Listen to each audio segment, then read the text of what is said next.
안녕하세요. 주식 전한 남자입니다. 세계적인 인플레이션 우려 그리고 국채금리 상승 때문에 나스닥 종합지수 그리고 다우존스 지수가 동일하게 1.63%포인트 빠졌습니다. 특히 기술주 중심인 나스닥은 금리 그리고 기술 규제에 민감하게 반응을 할 수밖에 없죠. 인터뷰 한마디로 양자 섹터 분야에 아주 폭락을 만들어준 이 젠슨 황을 보더라도 엔비디아가 AI와 반도체 위주인 나스닥에서 여전히 선도를 하고 있죠. 결국 올해도 깜짝 놀랄 우리 인생을 바꿔줄 수익은 이 AI 분야에서 나올 거라고 예측이 되기 때문에 그 중에서 우리가 어떤 종목을 선택해야 되냐 그 근거를 다 보여드릴 거니까 오늘 영상 끝까지 집중해주세요. 주식 투자 인구수가 1,400만 명이 넘는다고 합니다. 대한민국 사람 4명 중에서 1명은 주식 투자를 한다는 거고 사실상 어른 중에서 절반은 주식 투자를 한다는 거죠. 이 대한민국 사람들이 다들 주식을 하는 이유가 뭘까요? 주식 투자가 폭발적으로 늘기 시작한 시점 이 코로나 팬데믹 때부터였죠. 이게 뜻하는 건 하나입니다. 불안이죠. 일자리에 대한 불안, 미래 소득에 대한 불안, 스스로 대비하지 않으면 안 된다는 이 조급함, 그리고 아무리 열심히 일해도 10년, 20년을 일해도 우리는 집 한 채 사지 못한다. 이런 박탈감 때문에 원금 손실이라는 리스크를 감안하고서 주식시장에 아무것도 모른 채 맨손으로 뛰어든 겁니다. 다들 노력은 했다고 생각하죠. 종목 분석 보고 차트 공부도 해보고 잘 몰라도 억지로 재무제표 찾아보면서 한 글자라도 더 눈에 넣고 머리에 담고 다들 이렇게 열심히 주식 투자하는데 막상 주변을 보면 주식 투자에 성공했다는 사람 보신 적 있으신가요? 아마 지인 중에 서울대 갔다는 사람, 사법고시 합격했다는 사람 이런 사람보다도 더 희귀한 게 주식 투자에 성공한 사람일 겁니다. 그런데 이상하다고 생각한 적 없으세요? 왜 투자인데 공부를 하고 들어갔는데 성공할 확률은 실제 투자나 자영업이 아니라 복권 당첨에 더 가까울까요? 무언가 잘못됐다 이렇게 느껴지지 않으세요? 공부를 더 하면 나아질까요? 재무제표를 직접 작성하는 회계사도 실패하는 게 주식 투자입니다. 공부가 답이 아니라는 거죠. 그렇다면 답이 뭐냐? 그 진실을 알려드리겠습니다. 구독자님들, 노력을 안 해서 공부가 부족해서 내가 욕심을 크게 부려서 그래서 주식 투자에 실패한 게 아니에요. 잘못을 해서 실패한 게 아니란 말이에요. 애초에 우리는 속고 있었어요. 이길 수가 없는 싸움판에 맨몸으로 내던져져서 나보다 강하고 무기도 갖고 있고 심지어 이 싸움을 준비하고 있던 누군가와 싸워야 했습니다. 이길 리가 없죠. 한두 명의 운 좋은 사람, 특별한 재능이 있는 그런 사람이 아니라 모든 사람이 다 희생자였을 뿐이에요. 그 범죄자가 누구냐? 코스피, 코스닥입니다. 우리가 아무리 공부하고 좋은 기업을 발굴하고 분석해도 장기 투자를 해도 의미가 없습니다. 이 물적 분할, 기업의 유망한 부분을 찢어서 새 회사로 다시 상장하는 거예요.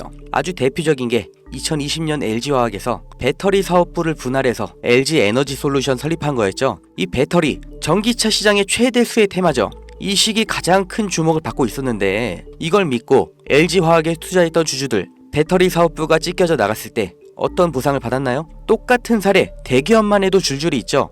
바로 다음 해 SK이노베이션에서 배터리 사업부 똑같이 물적 분할하면서 SK온 설립했죠. SK의 미래를 책임질 주요 사업인데 이걸 알고 미리 SK이노베이션에 투자한 통찰력 있는 똑똑한 주주는 배신을 당한 겁니다. 또 카카오톡이라는 메신저를 플랫폼으로 활용해서 카카오페이, 카카오뱅크 전부 성공을 시켰죠. 그런데 카카오페이, 카카오뱅크 각각 따로 물적 분할을 해버렸어요. 카카오의 주주들은 뭐가 된 거죠? 내가 갖고 있는 주식에서 가장 중요한 부분이 그냥 찢겨져 나간 거예요. 손해는 개미가 봤죠. 오너는 손해를 봤나요? 전혀 아니죠. 10,000원짜리 한 장이었던 게 1,000원짜리 10장이 됐을 뿐이에요. 오히려 나눠먹기, 돌려쓰기 더 편해진 거죠. 일반 주주들, 개미들만 일방적으로 당하는 겁니다. 어떻게 이렇게 뻔뻔하게 할 수가 있어요? 미국에서 이런 짓 하면 박살납니다. 미국 세법에 섹션 355라는 게 있습니다. 물적 분할의 조건을 다른 거예요. 여기 써있죠. 디스트리뷰션, 분할, 스탁, 주식과 증권을 나눌 때, 분할을 할 때 어떻게 해야 되냐? 실질적인 사업 목적이 따로 있어야 되고 최소 5년 이상 독립적으로 운영을 하고 있었어야 되고 자회사 80% 이상의 통제권을 갖고 있어야 되고 분할된 주식도 기존 주주들에게 공정하게 분배를 해야 된다. 이런 여러 가지 조건을 다 만족해야 돼요. 이걸 무시하고 그냥 물적 분할을 하면 바로 엄청난 세금 폭탄이 날아옵니다. 사실상 벌금을 내라는 거예요. 그러니까 미국의 기업들은 물적 분할할 때 아주 철저하게 기준에 맞춰서 하죠. 미국의 대표적인 기업 이 GE도 이렇게 테마별로 구분 지어서 분할하니까 시장에서도 전략적 유연성, 자원 배분의 효율화, 이렇게 인식을 해서 주가도 같이 오르는 거예요. 이렇게 모든 주주들에게 이익이 되는 물적 분할을 하라는 겁니다. 회사의 미래 가치를 믿고 투자한 사람들을 배신하지 말라고 이렇게 하는 거예요. 이뿐만이 아니죠. 금투세, 이 말도 안 되는 세금 폐지하나 싶었는데 말장난이었고 그냥 유예였죠. 이 금투세의 최대 피해자 누구예요? 중산층, 개미입니다. 세금 부담 때문에 안정적인 장기 투자를 못하고 리스크 있는 단기 투자, 고위험 투자로 내몰리는 거예요. 심리적 압박 더 받겠죠. 일관된 투자 어렵죠. 그 돈 누가 가져갈까요? 하루 종일 차트 보면서 대응하는 트레이더, 기관, 얘네들한테 다 갖다 바치라고 하는 겁니다. 또 있죠. 분식회계는 어때요? 개미들이 아무리 기업 분석하고 재무제표 찾아보고 PER, ROE 따지면 뭐해요? 이게 진실인지 아닌지 아무도 보장을 못 해주죠. 분식 회계를 저질러도 그 처벌이 너무나 낮기 때문에 아예 세계에서 한국 주식을 저평가하는 겁니다. 다들 들어보셨죠? 코리아 디스카운트. 이게 얼마나 부끄러운 말이에요. 한국 거는 그냥